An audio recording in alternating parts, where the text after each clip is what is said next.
ফজল কবির খান সাহেব আমাদের সম্মানিত সহকর্মী, উনি বলেছেন এটা অর্ডিন্যান্স করা প্রয়োজন।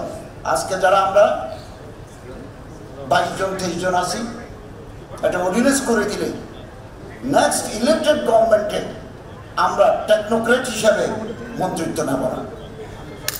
এরকম যদি একটা অর্ডিন্যান্স করে যদি সরকার করতে পারে এটা বেশি ভালো হয়।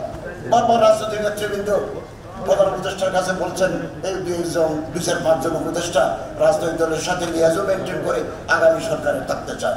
আমি আপনাদেরকে বলি, আগামী সরকারে যদি আমার ইনভাইট করে সম্মান জানায়, আমি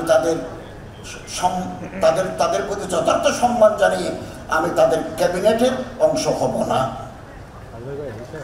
কোন গভর্নমেন্ট, আমি জানি না কোন গভর্নমেন্ট ক্ষমতায় আসবে, যারাই আসুক তারা যদি আমার সম্মান জানিয়ে আমার ইনভাইট করে যে আপনি টেকনোক্রেট মন্ত্রী হিসাবে আসেন, আমি যাব। প্রচার করতে পারে যে এই দেশে অন্যান্য ধর্মাবলম্বীর লোকেরা ধর্ম চর্চা করতে পারে না, এই জন্য আমাকে দেখতে যেতে হয়।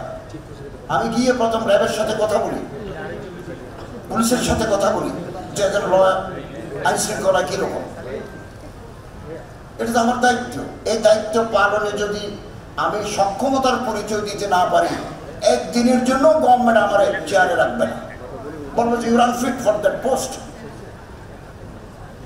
আমি আরো বলি, কোন বড় হুজুরকে যদি আজকে স্বরাষ্ট্রমন্ত্রী করা হয়, কোন শেখুল হাদিস, কোন আল্লামাতুল কমকাম, কোন হাকিমুন নফসকে যদি আজকে স্বরাষ্ট্র পদে বসাতে হয়, ওনাকে মদের লাইসেন্স ইস্যু করতে হবে।